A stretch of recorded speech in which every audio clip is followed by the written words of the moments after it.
మనము దేవుని యొక్క వాక్యాన్ని మనము ధ్యానం చేసుకుందాం. ఇది చివరి వారం. 40 దినాల ఉపవాస ప్రార్థన పరిచర్యలను మనము ఫిబ్రవరి నెల 24వ తారీఖు నుంచి ప్రారంభించుకున్నాం. మనకి వారంలో 5 రోజులు ఉపవాస ప్రార్థన పరిచర్యలాగా మనం పెట్టుకున్నాం కనుక మన సంఘంలో మనం 8 వారాలు, వారానికి 5 రోజుల్లాగా మొత్తం 40 దినాల ఉపవాస ప్రార్థన పరిచర్యలు చేస్తూ వచ్చాము. ఈ దినము 36వ దినం, చివరి వారం. మరి శుభ శుక్రవారం గుడ్ ఫ్రైడే రోజుతోటి ఈ 40 దినాల ఉపవాస ప్రార్థన పరిచర్యలను మనము ముగించుకొనబోతూ ఉన్నాం. కాబట్టి ఈ దినం మనము ఆదివారము ఆరాధన కార్యక్రమం నిమిత్తము, బాప్తిసం పొందబోయేటువంటి వారి నిమిత్తము మనం ప్రార్థన చేయబోతూ ఉన్నాం. ఆ క్రమంలో మరి ఈ దినం మనం దేవుని యొక్క వాక్యాన్ని ధ్యానం చేసుకుంటా ఉన్నాం. ప్రియులారా, ఈ దినము మన యొక్క వాక్య భాగంలో మొదటిగా మనము కొలస్సీయులకు రాసిన పత్రిక 2వ అధ్యాయము, కొలస్సీయులకు రాసిన పత్రిక 2వ అధ్యాయము 6-7 వచనాలు మనం చదువుదాం. కావున మీరు ప్రభు అయిన యేసుక్రీస్తును అంగీకరించిన విధముగా ఆయన యందు వేరుపారిన వారై ఇంటి వలె కట్టబడుచు మీరు నేర్చుకునిన ప్రకారముగా విశ్వాసమందు స్థిరపరచబడుచు కృతజ్ఞతాస్తుతులు చెల్లించుట యందు విస్తరించుచు ఆయన యందుండి నడుచుకొనుడి. కాబట్టి మనం చదివినటువంటి లేఖన భాగంలో ఈ 40 దినాల ఉపవాస ప్రార్థన పరిచర్యల్లో మరి ఇది 40వ దినం కాదు, కానీ మరి ఈ వారంలో మనం 40వ దినానికి చేరతాం కనుక మరి గతించిన 35 దినాలు మనం ప్రార్థిస్తూ వచ్చాము. ఆయా విషయాల కొరకు ప్రార్థించాము. మన యొక్క సంఘ సహోదరుల యొక్క కుటుంబాల కొరకు ప్రార్థించాము. ఆ తర్వాత దేశం కొరకు, రాష్ట్రాల కొరకు, మరి దేశంలో జరుగుతున్న పరిస్థితుల కొరకు, ఆయా విషయాల కొరకు మరి మనందరం కూడా ప్రార్థిస్తూ వచ్చాము. ఈ దినము మనము సంఘంలో జరుగుతున్నటువంటి వార కార్యక్రమాల కొరకు గత 2 రోజులుగా మనం ప్రార్థిస్తూ ఉన్నాము. ఈ దినం మనము ప్రారంభంలో చదివినటువంటి యొక్క వచనాల్లో కొలస్సీయులకు రాసిన పత్రిక 2వ అధ్యాయము 6-7 వచనాలను మనం గమనించినప్పుడు, కావున మీరు ప్రభు అయిన యేసుక్రీస్తును అంగీకరించిన విధముగా, మొదట మనందరం కూడా యేసుక్రీస్తును అంగీకరించినటువంటి వారము. తర్వాత రెండవది ఏంటంటే, అలా అంగీకరించినటువంటి విధంగా మనం ఏం చేస్తున్నాము, ఆయన యందు వేరుపారిన వారమై, ఆయన యందు వేరుపారినటువంటి అనుభవంలోనికి మనం వచ్చాం. 40 దినాలు కూర్చొని ప్రార్థన చేస్తూ ఉన్నామంటే ఆయన యందు మరి క్రీస్తులో లోతుగా వేరుపారేటువంటి అనుభవం కొరకు 40 దినాల ఉపవాస ప్రార్థన పరిచర్యలు మనకెందుకు అంటే, క్రీస్తులో లోతుగా వేరుపారేటువంటి అనుభవం కొరకు. మన యొక్క వేర్లు ఏమవ్వాలండి? ఆయనలోనికి చొచ్చుకొని పోవాలా. మరి ఈ భూమి అనేటువంటిది, మట్టి అనేటువంటిది క్రీస్తు ప్రభు వారు అనుకుంటే, మనం మొక్కలం అయితే మనం ఏమవ్వాలి చెప్పండి? ఆయనలోనికి ఏడ్లుకొని లోపలికి చొచ్చుకొని పోయేటువంటి అనుభవం మనకి రావాలి. అలా రావడం కోసం మనం ఏం చేస్తామంటే 40 దినాల ఉపవాస ప్రార్థన పరిచర్యలని మనం ఏర్పాటు చేసుకొని ఉన్నాం. ఎందుకంటే క్రీస్తు ప్రభు వారిలో లోతుగా వేరుపారేటువంటి అనుభవాన్ని మనం పొందుకోవటం కోసమే ఈ 40 దినాల ఉపవాస ప్రార్థన పరిచర్యలను మనము ప్రారంభించుకొని ఉన్నాం. కనుక ప్రియులరా, ఏమని వాక్యంలో ఉంది? ప్రభు అయిన యేసుక్రీస్తును అంగీకరించిన విధంగా ఆయన యందు వేరుపారిన వారై ఇంటి వలె కట్టబడుచు, తర్వాత ఏమన్నాడు ఇంకా, మీరు నేర్చుకునిన ప్రకారముగా. మనం ఇక్కడ ఏం వాక్యం నేర్చుకున్నామో, ఏమి పాటలు నేర్చుకున్నామో, ఏ మరి ప్రార్థనలను మనం నేర్చుకున్నామో, ఏ విషయాలను మనం ఇక్కడ నేర్చుకున్నామో, మీరు నేర్చుకున్న ప్రకారముగా ఏమవ్వాలా? విశ్వాసం అందు ఏమవ్వాలా? స్థిరపరచబడాలా. ఈ 40 దినాల్లో మనం నేర్చుకున్నటువంటి విషయాలతోటి, ఈ 40 దినాల్లో మనం ఏ విషయాలైతే వింటూ వచ్చామో ఆ విషయాలతోటి మనం ఏమవ్వాలా? విశ్వాసమందు స్థిరపరచబడాలా. మన యొక్క విశ్వాసం ఏమవ్వాలా? స్థిరపరచబడాలా. మరి ఈ 40 దినాల ప్రార్థన పరిచర్య అనంతరం, లేదా ఈ 35 దినాలు గడిచి 36వ దినం దగ్గరికి వచ్చేటువంటి సమయానికి మనం పరిశీలించుకుంటే మరి ఆ వాక్యంలో మనం చూసినట్టుగా విశ్వాసమందు స్థిరపరచబడ్డామా, బలహీనపరచబడ్డామా? విశ్వాసమందు స్థిరపరచబడ్డామా, బలహీనపరచబడ్డామా అని ఆలోచించినప్పుడు విశ్వాసమందు మనం ఏమవుతూ వచ్చాము? స్థిరపరచబడుతూ వచ్చాము. మొదట రక్షింపబడినటువంటి వాళ్ళమని చెప్పబడింది. యేసుక్రీస్తును అంగీకరించినటువంటి విధంగా ఆయనందు వేరుపారినటువంటి వారమై ఇంటి వలె కట్టబడుచు మీరు నేర్చుకున్న ప్రకారముగా విశ్వాసమందు స్థిరపరచబడుచు. మనం ఏం నేర్చుకుంటున్నామో ఆ నేర్చుకున్న విషయాలతోటి మనం ఏమవుతున్నామండి? స్థిరపరచబడుతున్నాము. తర్వాత స్థిరపరచబడుచు కృతజ్ఞతాస్తుతులు చెల్లించుట యందు విస్తరించుచు. కృతజ్ఞతాస్తుతులు చెల్లించే విషయంలో మనం ఏమవ్వాలంటే విస్తరించాల. మనం కృతజ్ఞతాస్తుతులు చెల్లించే విషయంలో విస్తరించట్లేదు అంటే ఆ ముందు 2 పనులు జరగలేదని అర్థం. ఏంటిది? సరిగ్గా నేర్చుకోలేదని, విశ్వాసమందు స్థిరపరచబడలేదని మనకు అర్థం అవుతుంది అనమాట. ఎప్పుడు అర్థం అవుతుంది చెప్పండి? ఎప్పుడంటే విశ్వాసమందు కృతజ్ఞతాస్తుతులు చెల్లించుట యందు విస్తరించలేకపోతే. కాబట్టి 40 దినాల ప్రార్థనా పరిచర్యలు మనల్ని క్రీస్తు ప్రభు వారి దగ్గరకు మనలను తీసుకొని రావాలి. ఆయనలోనికి మన యొక్క వేర్లు చొచ్చుకొని పోవాలి.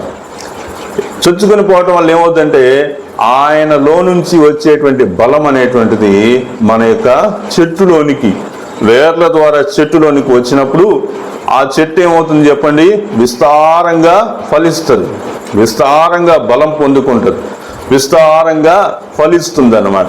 ఆకు వాడక తన కాలమందు ఫలమిచ్చు చెట్టు. కాబట్టి వేర్లు ఎప్పుడైతే ఆయనలో బాగా కూరుకొని పోతాయో ఆ చెట్టుని మనం ఇట పట్టుకొని లాగితే కూడా రాదు.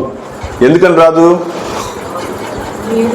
దాని యొక్క వేర్లు బాగా లోపలికి చొచ్చుకొని పోయినాయి అనమాట, నాటుకొని పోయినాయి అనమాట.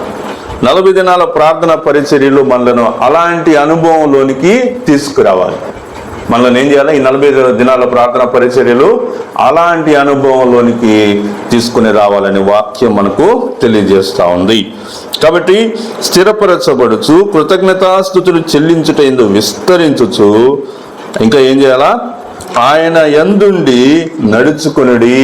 కాబట్టి ఇప్పుడు వరకు మనం ఏం నేర్చుకున్నామో, ఇప్పుడు వరకు మనము ఎలాంటి విశ్వాసంలో స్థిరపరచబడ్డామో, ఎలాగ కృతజ్ఞతాస్తుతులు చెల్లిస్తూ ఉన్నామో దాన్ని బట్టి అదే విషయాలని మనం ఏం చేయాలండి? చెల్లించుట యందు విస్తరించుచు ఆయన యందుండి నడుచుకునండి. కాబట్టి ఒక మాదిరిని, ఒక 40 దినాల పరిచర్యలో నుంచి మనం ఒక విషయాన్ని, ఒక విధానాన్ని మనం నేర్చుకున్నాం.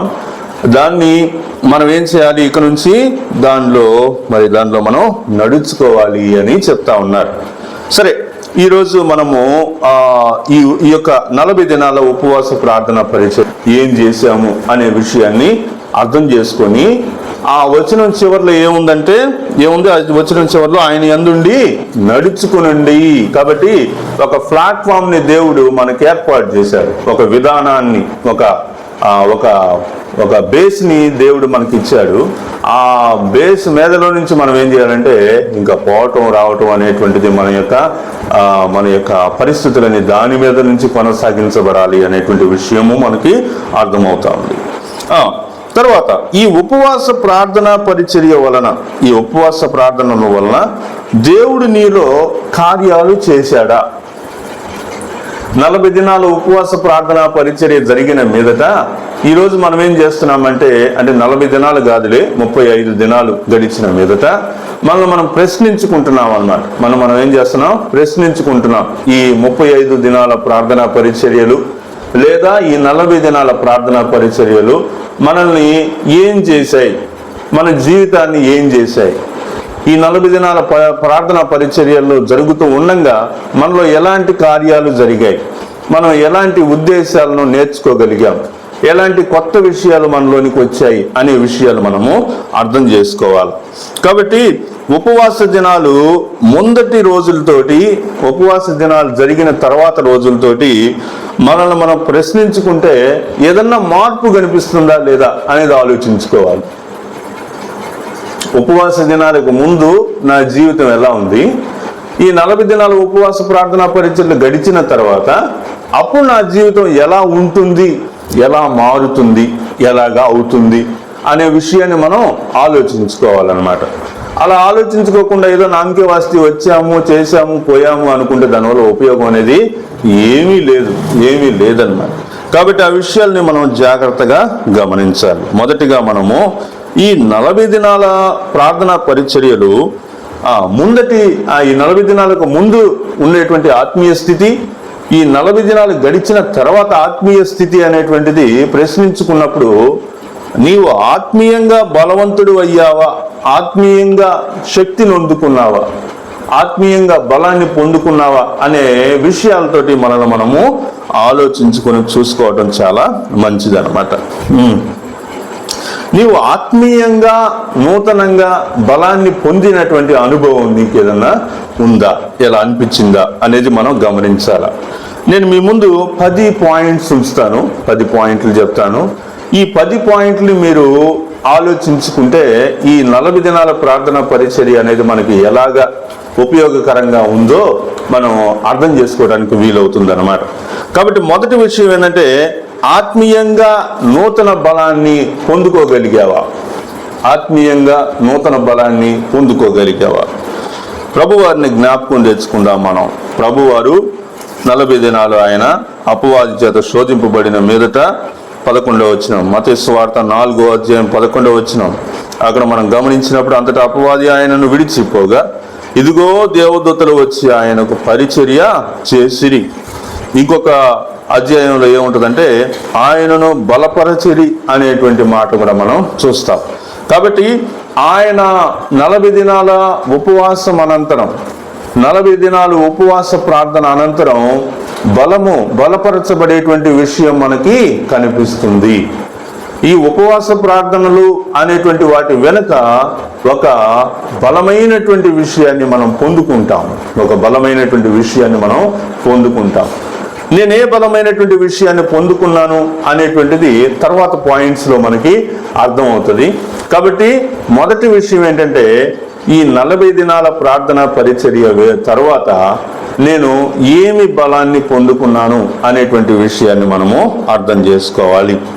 తర్వాత మరి మనము యెహోవా కొరకు ఎదురు చూచినట్లయితే ఏమవుతాం చెప్పండి?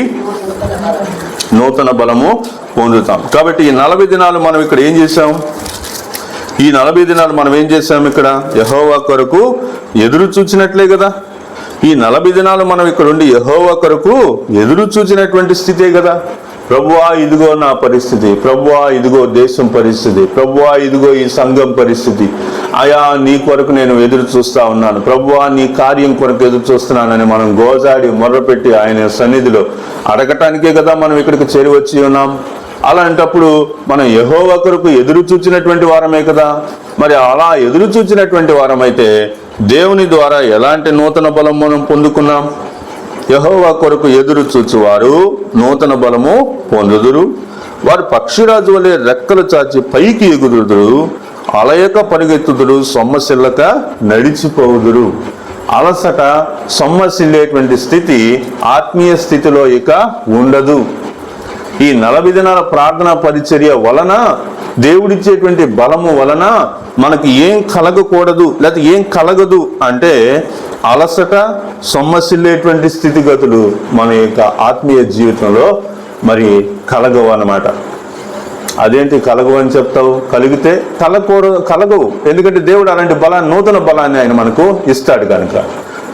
ఎందుకని నూతన బలం ఇస్తాడు ఆయన కోసం మనం ఎదురు చూసాం కాబట్టి, ఆయన కొరకు మనం ఎదురు చూసాం కాబట్టి ఆయన మనకు నూతన బలము ఇస్తాడు అనే మాట మనం గమనించాలి. కాబట్టి 40 రోజుల యొక్క ప్రార్థనా పరిచర్యల అనంతరం మనం ఎలాంటి బలాన్ని పొందుకున్నాము అనేటువంటిది మనం ప్రశ్నించుకోవాలి. ఇదిగో ఈ 40 దినాలు నేను ఉపవాసం ఉండి ప్రార్థన చేశాను, కనీసం నేను ప్రార్థన చేశాను, ఉపవాసం ఉన్నా లేకపోయినా నేను 40 దినాలు కూర్చొని ప్రభు సన్నిధిలో నేను ప్రార్థన చేశాను కదా. మరి ఈ 40 దినాలు నేను ప్రార్థన చేసిన మీదట దేవుని నుంచి ఎలాంటి శక్తిని నేను పొందుకున్నాను? పోలీస్ డిపార్ట్మెంట్ వాళ్ళకి అది ఆగస్టు 15వ తారీఖున, జనవరి 26వ తారీఖున పెరేడ్ గ్రౌండ్లో ఒక పెరేడ్ కండక్ట్ చేసిన తర్వాత వాళ్ళు చేసినటువంటి సాహస కార్యాలను బట్టి, వాళ్ళు చేసినటువంటి గొప్ప గొప్ప పనులను బట్టి ఆ రోజు గవర్నమెంట్ అధికారులు, జిల్లా కలెక్టర్, అంతకంటే ఇంకా ఎవరైనా గొప్ప వాళ్ళు ఉంటే వాళ్ళు ఆ రోజు ఏం చేస్తారు, వాళ్ళని సత్కరించి వాళ్ళకి మెడల్స్, వాళ్ళకి బ్యాడ్జీలు, వాళ్ళకి ప్రశంసా పత్రాలు ఇలాంటివన్నీ అందిస్తారు. కాబట్టి పదోన్నతులు అనేటువంటి వాళ్ళకి ఆ విధంగా లభిస్తూ ఉంటాయి. కాబట్టి ప్రియులరా, 40 దినాల ప్రార్థనా పరిచర్యలు కూడా మనకు ఒక నూతన బలాన్ని దయచేసేదిగానే ఉండాలి. నూతన బలాన్ని మనకు దయచేయాలి, నూతన బలాన్ని దయచేయాలి. అలాంటి బలాన్ని మనం పొందుకున్నామా లేదా అనే విషయాన్ని మనం ఏం చేయాలంటే పరిశీలించుకోవాలి. రెండో విషయం దగ్గరికి వద్దాం. రెండో విషయం ఏంటంటే, మనం దేవునికి దగ్గర అయ్యామా? ఈ 40 దినాల ప్రార్థనా పరిచర్యలు మనల్ని ఏం చేయాలి చెప్పండి? దేవునికి దగ్గరగా తీసుకురావాలి. దేవుని సన్నిధికి దగ్గరగా మనల్ని తీసుకురావాలి. ఒక ఇద్దరు వ్యక్తులకి కొన్ని మనసు కలిసింది అనుకోండి, వీళ్ళు వాళ్ళు చూడకుండలేరు, వాళ్ళని వీళ్ళు చూడకుండా ఉండలేరు. అలాంటి పరిస్థితులు ఏర్పడతాయి. మన యొక్క నైబర్స్ తోటి కూడా మనకి ఇలాంటి పరిస్థితులు ఏర్పడతాయి కదా. మన ఇరుగు పొరుగు వారితో మనం ఇలాంటి సంబంధ బాంధవ్యాన్ని కలిగి ఉంటాం. ఎప్పుడు? వాళ్ళ మనస్సు నీకు నచ్చినప్పుడు, నీ మనసు వాళ్ళకు నచ్చినప్పుడు. కాబట్టి ఇక్కడ మనము రెండో విషయం, దేవునికి మనం ఎప్పుడు దగ్గర అవుతామంటే ఆయనకు మనం నచ్చినప్పుడు, మనం ఆయనకి నచ్చినప్పుడు. ఒక వచనం చెప్పండి.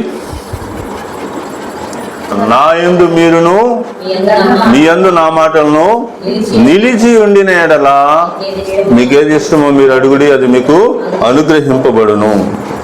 7వ వచనంలో ఏమన్నాడు? ఇంకా మీరు 8వ వచనంలో మీరు బహుగా ఫలించడం వలన నా తండ్రి మహిమపరచబడును. 5వ వచనంలో ఏమన్నాడు చెప్పండి? నేను ఎవరు నిలిచిందో వాడు బహుగా ఫలించును. కాబట్టి మనము దేవునికి దగ్గరైతే దేవుని యొక్క మాటలు మన హృదయంలో, మన గురించినటువంటి ఆలోచనలు దేవునికి మరి ఉంటాయి. సంబంధ బాంధవ్యం అనేటువంటిది దేవునితోటి మనిషికి దగ్గర సమరూప సంబంధ బాంధవ్యం అనేటువంటిది లభిస్తుంది అన్నమాట. ఈ భూలోకంలో అలాంటి సంబంధ బాంధవ్యం ఒక వ్యక్తికి లభించింది, మరణం చూడకుండానే వెళ్ళిపోయాడు. ఎవరు? హనోకు దేవునితో నడిచెను. కాబట్టి హానోకు దేవుడు హానోకు వాళ్ళ యొక్క సంబంధ బాంధవ్యం అనేది చాలా క్లోజ్గా ఉంది. కాబట్టి ఆ మరణం చూడకుండానే, శారీరక మరణం అనేది లేకుండానే హానోకు దేవునితో నడిచెను. దేవుడు అతను కొనుక్కోగా అతడు లేకపోయాను. కాబట్టి ప్రియులరా, మరి ఈ 40 దినాల ప్రార్థనా పరిచర్యలు మనల్ని దేవుని దగ్గరికి నడిపించాయా? దేవునికి మనం దగ్గరయ్యామా? మన హృదయంలోని ఆలోచనలు, తలంపులు, మన యొక్క విషయాలు అవన్నీ మనల్ని మనం పరిశీలించుకున్నప్పుడు దేవునికి దగ్గర అయినట్టుగా అనిపిస్తుందా? 40 దినాలకు ముందుకి తర్వాతకి ఉన్నటువంటి డిఫరెన్స్ని మనం అర్థం చేసుకుంటా ఉన్నాం. కాబట్టి ఈ 40 దినాల ప్రార్థనా పరిచర్యలు మనల్ని ఏం చేయాలి, మనల్ని ఎలాంటి పరిస్థితిలోనికి తీసుకురావాలి అనే విషయాన్ని మనము ఆలోచిస్తూ ఉన్నాం అన్నమాట. మీరు దేవుని దగ్గరికి రండి, అప్పుడు ఆయన మీ దగ్గరికి వస్తాడని యాకోబు పత్రికలో కూడా మనం ఒక మాట మనం చూస్తాం. మూడో విషయం చూద్దాం. పరిశుద్ధాత్మతో సహవాసం లేదా పరిశుద్ధాత్మునితో సహవాసం, ఆత్మ నింపుదల మనకు కలిగిందా? 40 దినాలు మనము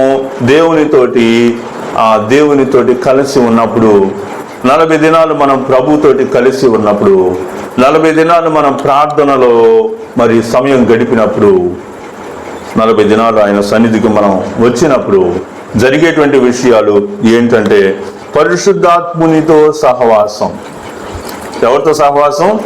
పరిశుద్ధాత్మునితో సహవాసం మనకు కలిగిందా? పరిశుద్ధాత్మ శక్తి మనం పొందుకున్నామా? పరిశుద్ధాత్మునితోటి సహవాసం. మా చిన్నతనంలో మా పెదనాయనమ్మ రేచలమ్మ గారు ఇక్కడ ప్రార్థనకి వచ్చేది.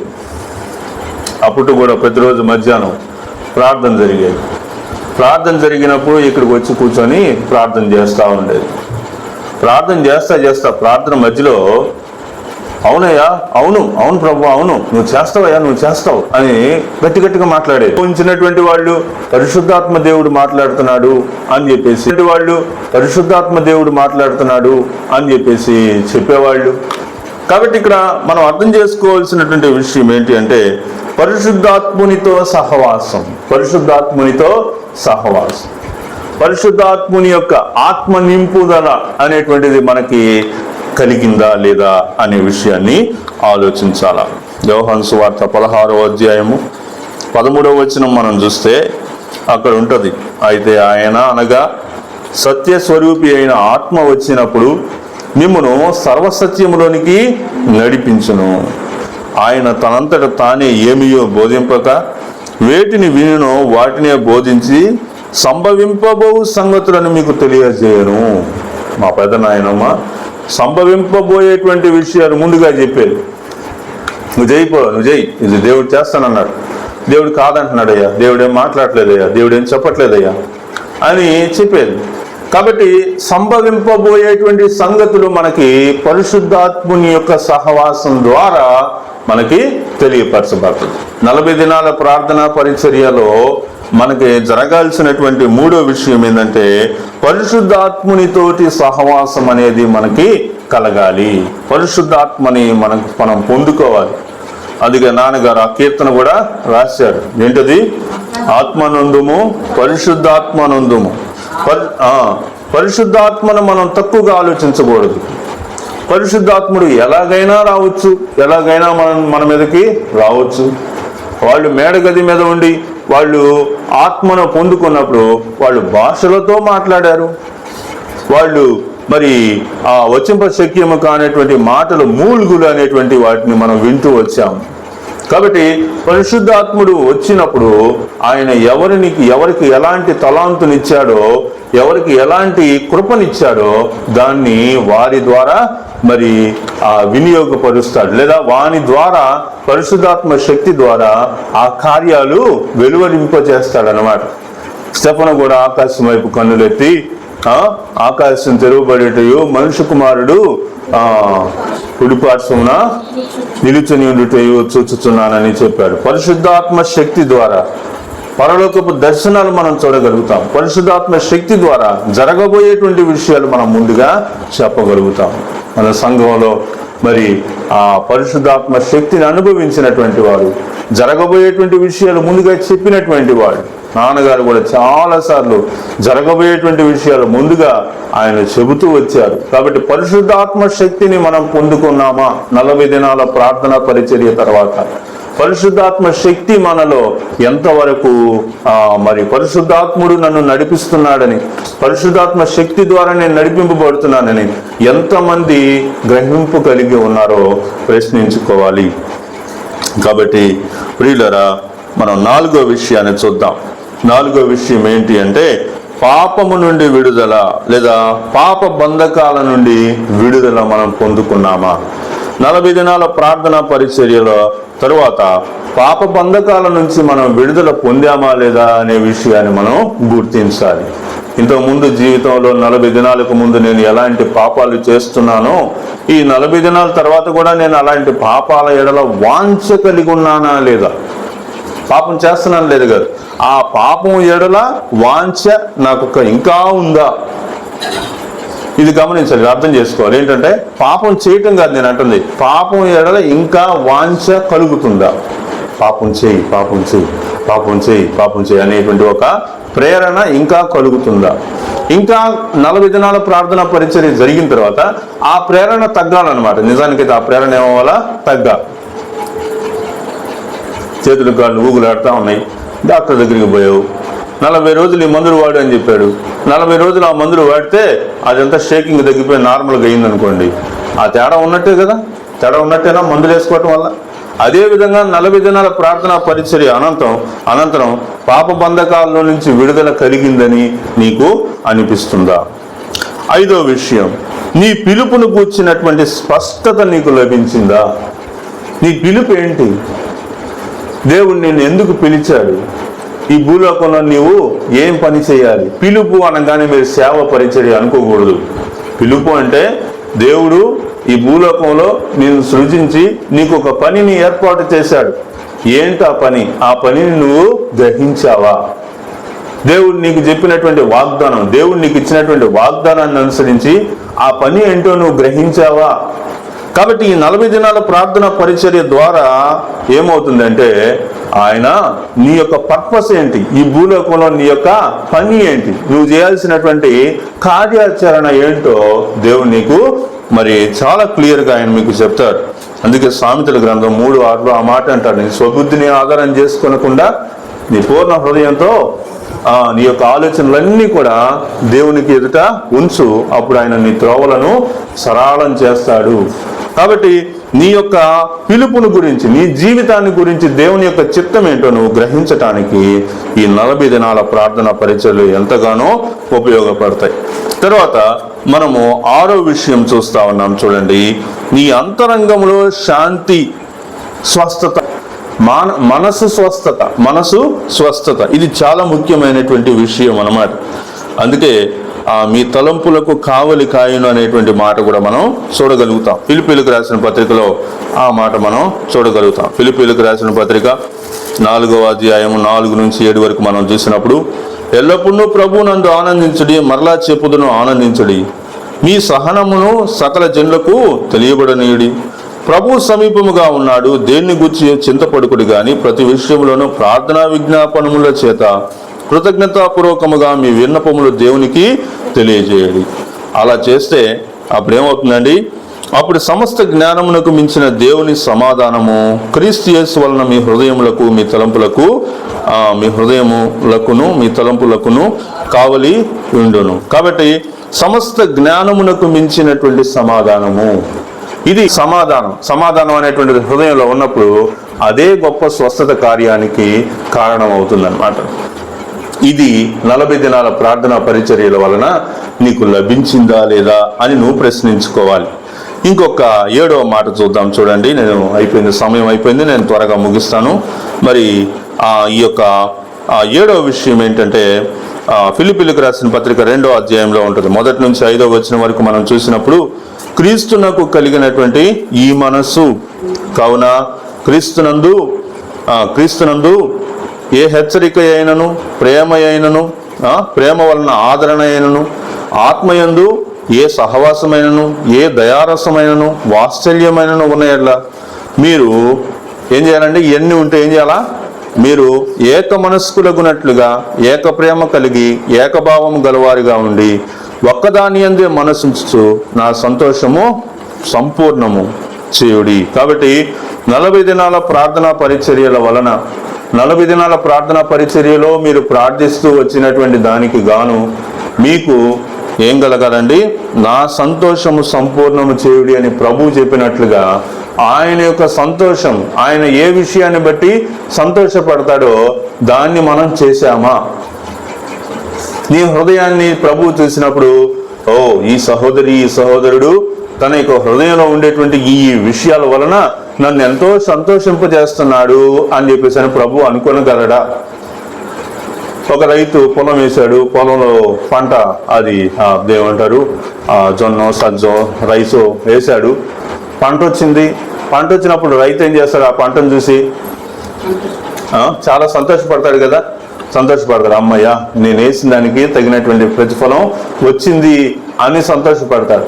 కానీ అలా వేసి నీరు పెట్టి ఎంత చేసినా కానీ పంట రాలేదు అనుకోండి, పంట రాలేదు, విత్తనం నేల జారిపోయింది అనుకోండి, ఎంత భయంకరంగా బాధపడతాడు. అయ్యో, ఇన్ని రోజుల శ్రమ, ఇన్ని నెలల శ్రమ, ఇంత ప్రయాస, ఇంత డబ్బు, ఇంత నా బలము అంతా కూడా వృధా అయిపోయింది కదా అని అనుకుంటాడు.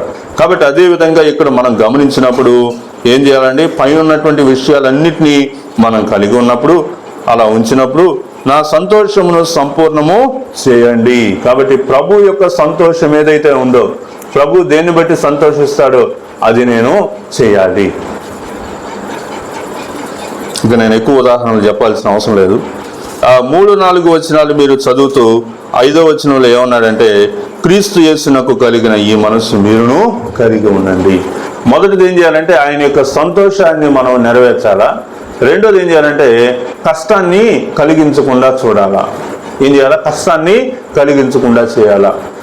కష్టం అనేటువంటిది ఎప్పుడు వచ్చిందంటే ద్విమనస్కతలోనే కష్టాలు అనేటువంటివి ఉంటాయి. ఏక మనస్సు, ఏక తాత్పర్యం అనేటువంటి దాంట్లో కష్టాలు ఉండవు, నష్టాలు ఉండవు. ప్రభువు కోరుకునేటువంటిది ఏకత్వమే కానీ ద్వంద్వత్వం కాదు. కాబట్టి ఆ ఏకత్వం అనేటువంటి విషయాన్ని మనం స్థిరపరిచి బలపరిచేటువంటి వారిగా మనం ఉండాలని వాక్యం మనకు బోధిస్తూ ఉంది. 8వ వచనం ఏంటంటే, 8వ మాట ఏంటంటే, ఈ యొక్క 40 దినాల ఉపవాస ప్రార్థన పరిచర్యల తర్వాత ఒక గొప్ప ఫలింపు అనేటువంటిది మనకు రావాలి. ఏం రావాలా? గొప్ప ఫలింపు రావాలా. ఫలాలు అనేటువంటివి మనకు రావాలన్నమాట. ఫలం అనగానే మీరు ఏమనుకోకూడదమ్మా, ఫలం అనగానే ఆస్తిపాస్తులు అనుకోబాకండి. ఆత్మఫలాన్ని గుర్తు తెచ్చుకోండి. అక్కడ లిస్టులో ఉన్నటువంటి ఆత్మఫలంలో ఏది మనకు లభించింది, ఏ విషయాలు మాకు లభించాయి అనేటువంటి విషయాన్ని మీరు గ్రహించాలి. నాతోటి నా స్నేహితులనే ఒక మాట ఏంటంటే, మిత్ర నీ దగ్గర కాసేపు ఉంటే మనశ్శాంతిగా ఉంటుంది మిత్ర అంటారు. అర్థమైందా? నా స్నేహితులు నాతోటి అనే మాట ఏంటంటే, నీతోటి కలిసి పనిచేసినా, నీ దగ్గర ఉన్నా కానీ ఏదో ఒక సమాధానంగా, శాంతిగా, ఏదో అన్నీ మర్చిపోయినటువంటి ఒక ఆనందంలాగా అనిపిస్తూ ఉంటుంది. అది ఏంటి? నీకు ఏం బాధలు ఉండవా, నీకు కష్టాలు ఉండవా అంటే, నాకెందుకు ఉండవు, నేను మనిషినే కదా, మీకులాగా ఉంటాయి. కానీ ఆ భారాన్ని నేను భరించట్లేదు, నాకు కలిగిన భారాన్ని నేను భరించట్లేదు. నాకు కలిగిన భారం అంతటిని ఎక్కడ పెట్టాను? 40 దినాల ప్రార్థనలో పెట్టేశా. నా భారం అంతా దేవుని మీద మోపేశా. కాబట్టి నా మీద భారం అనేటువంటిది నేను ఉంచుకొని కృషించిపోయి మనసులో శాంతి సమాధానం లేనటువంటి స్థితిలో నేను లేను. కానీ నా యొక్క సమస్త భారాలన్నింటినీ ప్రభు మీద మోపాను కాబట్టి ఆయనే నా యొక్క భారాన్ని భరిస్తున్నాడు. కాబట్టి నేను శాంతిగా, సంతోషంగా, సమాధానంగా నేను జీవించగలుగుతున్నానని వాళ్ళతోటి చెప్తా ఉంటా. దేవుడు అనగానే వాళ్ళు నాతోటి మాట్లాడరు, కానీ దేవుడు అనేటువంటి విషయం కాకుండా ఇంకా మిగతా విషయాలన్నింటిలో కూడా వాళ్ళు నాతోటి ఈ సమాధానం మీకు ప్రభు ద్వారా నీకు లభిస్తుందా ఈ సమాధానం అని వాళ్ళు ఆశ్చర్యపోతూ ఉంటారు. కాబట్టి ప్రియులరా, మరి వాక్యంలో మనం చూసినప్పుడు నీకు ఫలము, ఏ ఫలము నీకు లభించింది అనే విషయాన్ని మరి మీరు గ్రహించాలా. అంతే కదా. కీర్తనలో ఒక మాట ఉంటుంది, 126వ కీర్తనలో 5-6 వచనంలో ఒక మాట ఉంటుంది. ఏంటంటే గుప్పెడు చూడండి 5, కన్నీళ్లు విడుచుచు విత్తువాడు సంతోషగానముతో పంట కోసెదరు. 40 దినాల ప్రార్థనా పరిచర్యలో కన్నీరు విడిచి ప్రార్థన చేసావా? నీ భారం యెహోవా మీద మోపావా? కన్నీరు విడుస్తూ నీ భారాన్నంతటిని దేవుని సన్నిధిలో నువ్వు పెట్టినప్పుడు ఏమవుతుందండి? ఏమవుతుంది? సంతోషగానముతోటి పంట కోస్తావు, సంతోషంతో పంట కోస్తావు. పంట బాగా రావాలంటే ఏమవ్వాలంటే ఏర్లు ఏమవ్వాలి చెప్పండి? బాగా లోతుకి దిగాల. కాబట్టి మన యొక్క వేర్లు అనేటువంటి మనం ఫలించాలంటే వేర్లు క్రీస్తు ప్రభు వారిలో బాగా మరి ఏర్లు ఇనుకునేటువంటి స్థితి మనకు రావాలా. కాబట్టి కన్నీళ్లు విడుచుచు విత్తువాడు సంతోషగానంతో పంట కోసేవాడు. పిడికెడు విత్తనములు చేత పట్టుకొని ఏడ్చుచూ పోవు విత్తువాడు ఏం చేస్తాడు? సంతోషగానము చేయొచ్చు, పనులు మోసుకొని వచ్చును. 40 దినాలు అనేటువంటిది ఒక పిడికెడు సమయమే కదా మన జీవితంలో, అంతే కదా. సంవత్సరంలో 40 రోజులు అంటే ఎంత? ఒక పిడికెడు సైజే కదా. ఆ పిడికెడంత సమయాన్ని మరి విత్తనాలు పట్టుకొని ఏడ్చుతూ పోయేటువంటి వాళ్ళు, అయ్యా ఈ విత్తనాలు ఎలా వస్తాయి ప్రభువా, పంట అయ్యా ఈ విత్తనాలు ఏ విధంగా ఎదుగుతాయి ప్రభువా అని ఆ ఏడుస్తూ ఈ గుప్పెడు విత్తనాలు పెట్టుకుని పోతే దేవుడు ఏం చేస్తాడండి, గొప్పవానిగా చేసి సంతోషగానం చేయొచ్చు. ఏం చేస్తాడు, పనలు మోసుకొని వస్తాడు. ఒక్కొక్క పనికి పిడికిడి కాదు, ఇంకా ఎక్కువే ఉంటాయి. ఒక పనికి చాలా ఉంటాయి, ఇన్ని విత్తనాలు చాలా ఉంటాయి. కాబట్టి అన్ని విత్తనాలని అన్ని మరి గింజల్ని దేవుడు ఇచ్చేటువంటి వానిగా మనము చూస్తూ ఉన్నాం. కాబట్టి మనం 8 విషయాలు చూసాం, బహుగా ఫలిస్తామని చూసాం. ఇంకా మనకేం లభిస్తుంది అంటే పునరుద్ధాన శక్తి. దేవుని యొక్క పునరుద్ధాన శక్తి, పునరుద్ధాన బలం అనేటువంటిది మనకు లభించాలి. 40 దినాల ప్రార్థన పరిచర్య తర్వాత నీ హృదయంలో నీకు దృఢమైనటువంటి పునరుద్ధాన శక్తి నీకు లభించాలా. పునరుద్ధానాన్ని గురించినటువంటి బలం అనేటువంటిది నిన్ను ఆకట్టుకోవాలా. నీ మనసు నిండా పునరుద్ధానం అనేటువంటి మాట ఫిక్స్ అయిపోవాలన్నమాట. నేను బ్రతికితే క్రీస్తు కోసమే బ్రతుకుతా, సావితే చాలా గొప్ప లాభం. ఎందుకని? పునరుద్ధాన శక్తి. ప్రభువారు పునరుద్ధానుడు అయినట్టుగానే నేను కూడా పునరుద్ధానం చెందుతాననేటువంటి ఆ పునరుద్ధాన బలాన్ని గురించినటువంటి విషయంలో ఉండాలి. 10వ మాట చూద్దాం. 10వ మాట ఏంటంటే సహోదరులు ఐక్యత. క్రీస్తు శరీరంలో అవయవముల వలె ఐక్యతను మనము కలిగి ఉండాలా. సంఘానికి శిరస్సు ప్రభువు. మనందరం కూడా ఎవరని చెప్పండి, అవయవాలు. మనందరం ఎవరమే అవయవాలు. కుడి చేయి చేయాల్సిన పని కుడి చేయి చేయాలా, ఎడం చేయి చేయాల్సిన పని ఎడం చేయి చేయాలి. కొన్నిసార్లు ఒక్కో పని చేయడానికి కుడి చెయ్యి ఎడం చేయి 2 కలిపి చేయాల్సి వస్తాయి కదా. అప్పుడు 2 కలిసి చేయాలా. నీ పని అది, నా పని ఇది, నేను ఇది చేస్తాను, నువ్వు అది చేయాలి, నేను ఇది చేయను అంటే కుదరదు. కాబట్టి కొన్నిసార్లు 2 చేతులు కలిసి పని చేస్తేనే ఒక్కో పని పూర్తి అవుతుంది. కొంతమంది 4 చేతులు పడాల్సి ఉంటుంది. కొన్నిసార్లు మనందరం కలిసి చేస్తే కానీ ఆ పనులు జరగవు. చర్చిలో వాక్యాలు రాయగలిగామంటే, వాక్యాలు రాపించగలిగామంటే మనందరం చేయవేయటం బట్టే కదా. మనందరం కూడా దాని గురించి ప్రార్థన చేయటం దాన్ని బట్టే కదా. కాబట్టి ఐక్యత అనేది చాలా ప్రాముఖ్యమైనటువంటి విషయం. అందుకే 133వ కీర్తనలో ఆ మాట అంటాడు. ఏమంటాడు? సహోదరులు ఐక్యత కలిగి నివసించుట ఎంత మేలు, ఎంత మనోహరము. కాబట్టి ఒక సంఘంలో ఐక్యత ఉంది అంటే గ్యారంటీగా అపవాది అక్కడ ఒక రాయేస్తాడు. ఈ సంఘస్థులు ఐక్యతలో ఏమాత్రం డివేట్ అవ్వరనుకుంటే అక్కడ ఒక దుర్బీజాన్ని నాటుతాడు. కాబట్టి మనం జాగ్రత్తగా గమనించుకుంటూ ఐక్యతలో ఏమాత్రం వెనకపడకుండా మనము చూసుకోవాలి. చివరి మాట ఫిలిప్పీలకు రాసిన పత్రిక 1వ అధ్యాయము 3వ వచనం చదువుదాం. చివరి మాట ఫిలిప్పీలకు రాసిన పత్రిక 1వ అధ్యాయము 3-6 కలిసి ఉన్నాయి. అక్కడ 3-6 వచనాలు కలిపినటువంటి వాక్యం చదువుదాం. మొదటి దినము నుండి ఇదివరకు స్వార్థ విషయంలో మీరు నాతో పాలువారి ఉండుట చూచి మీలో ఈ సత్క్రియను ఆరంభించిన వాడు యేసుక్రీస్తు దినం వరకు దాన్ని కొనసాగించునని రూఢిగా నమ్ముచున్నాం. కాబట్టి ఈ మొదటి దినము నుండి ఇది వరకు అంటే 40 దినాల ప్రార్థనా పరిచర్యలను మనం ఆలోచిస్తే ఈ వచనంతో ఆ మొదటి దినం నుంచి ఇది వరకు అంటే 36వ దినం వరకు కూడా, లేదా ముందున్నటువంటి 4 దినాలు కలుపుకొని 40వ దినం వరకు కూడా.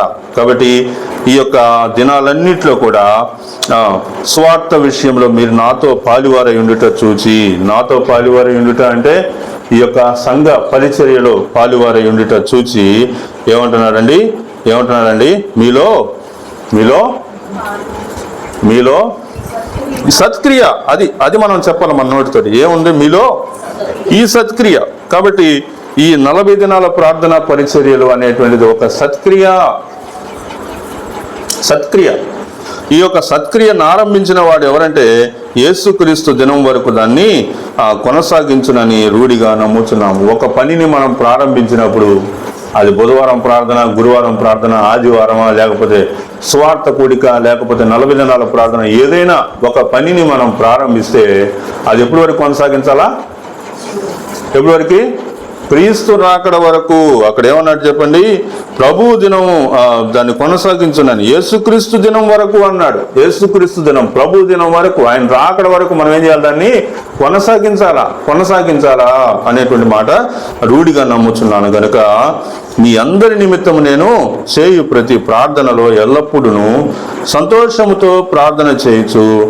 నేను మిమ్మల్ని జ్ఞాపకం చేసుకున్నప్పుడల్లా నా దేవునికి కృతజ్ఞతాస్తుతులు చెల్లించున్నాను. కాబట్టి ఇది సత్క్రియ. దేవుని ద్వారా, ప్రభువు ద్వారా మనకు అందింపబడినటువంటి ఒక ఆయుధం. 40 దినాల ప్రార్థన పరిచర్య అనేది ఒక ఆయుధం లాంటిది మనకి. ఈ యొక్క ఆయుధాన్ని ఉపయోగించి మనం ఏం చేస్తామంటే అపవాదితోటి పోరాడతాం, దేవుని యొక్క కార్యాలను మనం చూస్తాం, జరగబోయే విషయాలను మనం తెలుసుకోగలుగుతాం. ఆయన యందు మనము భక్తిని, ప్రేమను, ఐక్యతను సంపాదించుకుంటాం. కాబట్టి ఇదొక మన దేవుడు మన చేతికి ఇచ్చినటువంటి ఒక గొప్ప ఆయుధం లాంటిది. దీన్ని మనం చులకనగా చూడకూడదు. దీన్ని మనం లెక్కలేని స్థితిగతుల్లోనికి మనం తీసుకెళ్ళకూడదు. 40 దినాల ప్రార్థన అంటేనే మన మనసులోకి ఏం ఫిక్స్ అవ్వాలంటే దేవుడు చేయబోయే ఒక కార్యం. ఈ 40 దినాలు నేను వచ్చి కూర్చుంటే ఏమవుతాను? దేవుడు చేయబోయే కార్యాన్ని నేను చూస్తాను అంతే. దేవుడి కార్యాన్ని నేను చూడబోతున్నాను అంతే. 35 దినాలు ఏమి మాకేం అనిపించలేదు అంటే ఇంకొక 4 దినాలు కూడా ఉంది కదా.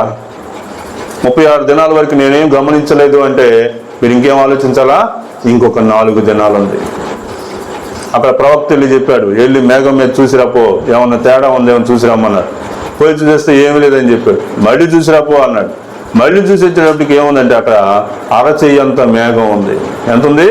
అరచెయ్యంత మేఘం. చాలు, అది చాలు. దేవుని కార్యం జరిగిందని చెప్పడానికి అది చాలు. కాబట్టి దేవుడు ఇంకొక 4 రోజులు ఉంది కాబట్టి ఈ 4 రోజులు మనం కూర్చొని అదే భక్తితోటి, అదే శ్రద్ధతోటి, అదే మనసుతోటి మనం ఏం చేద్దామో ప్రార్థన చేద్దాం.